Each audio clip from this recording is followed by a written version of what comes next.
There are players in the NFL who don't get enough credit from the masses.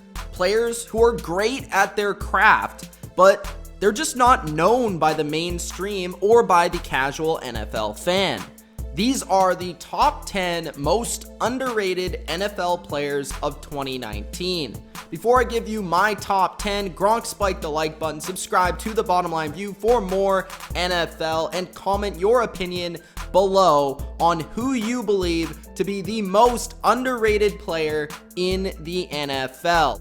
Thanks to fantasy football, it's pretty hard to underrate offensive players in the modern day NFL, especially when those players are running backs who run for over 1,000 yards. But if there is an underrated workhorse running back in the NFL, it has to be the Seattle Seahawks' Chris Carson. In 2018, Carson ran for over 1,000 yards with a 4.7 yards per carry and 9 touchdowns. Carson not only was successful, but he was integral, powering the Seahawks to the playoffs in 2018.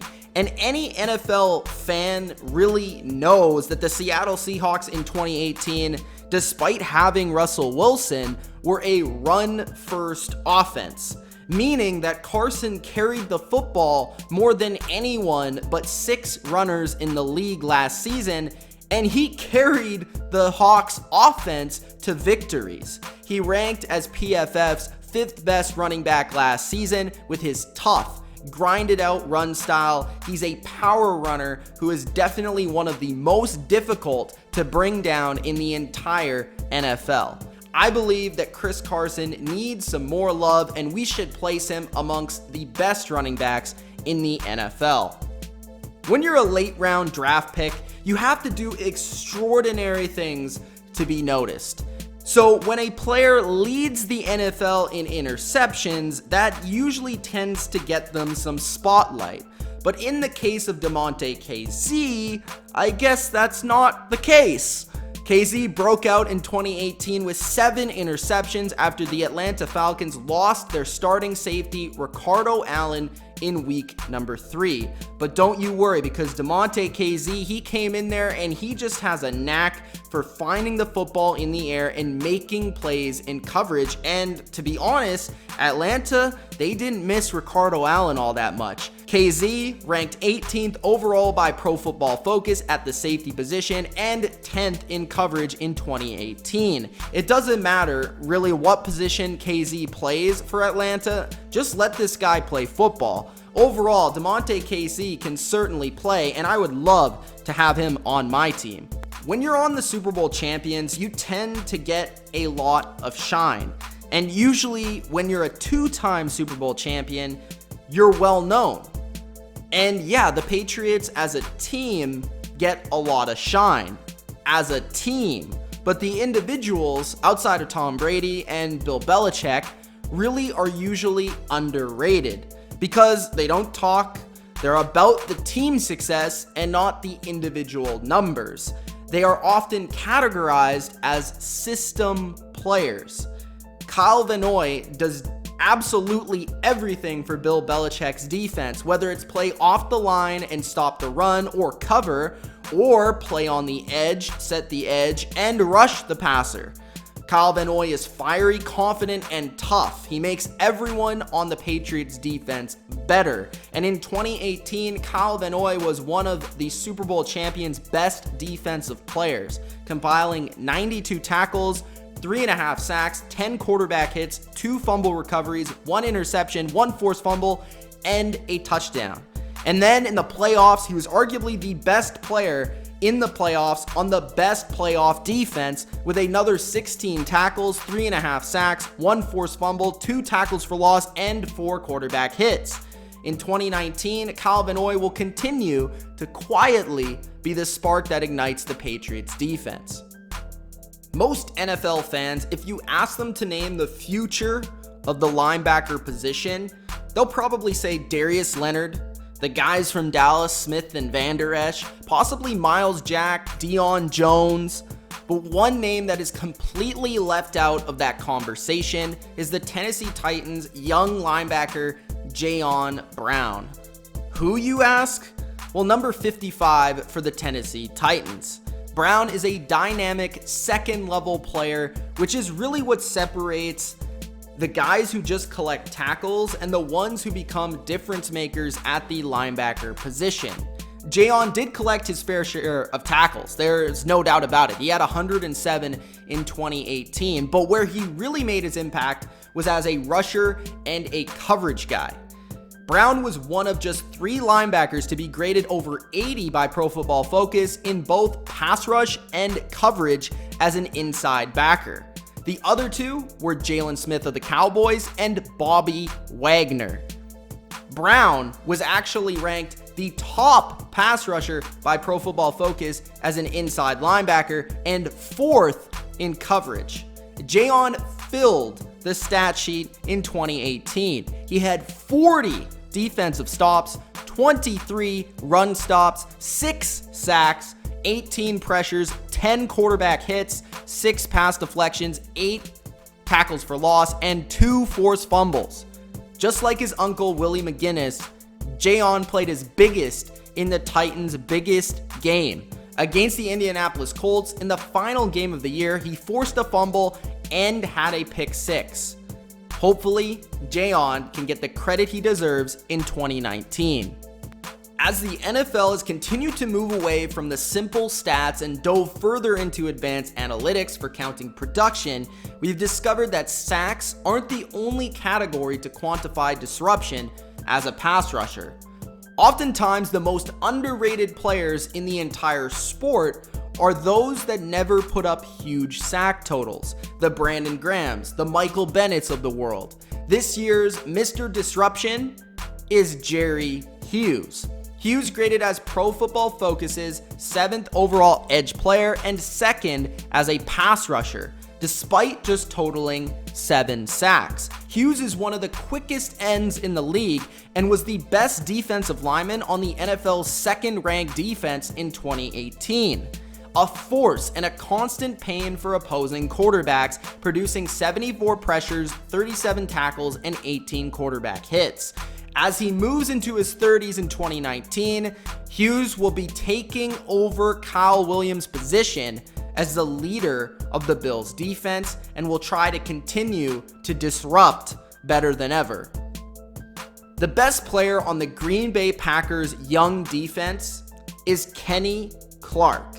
Clark is a straight-up monster.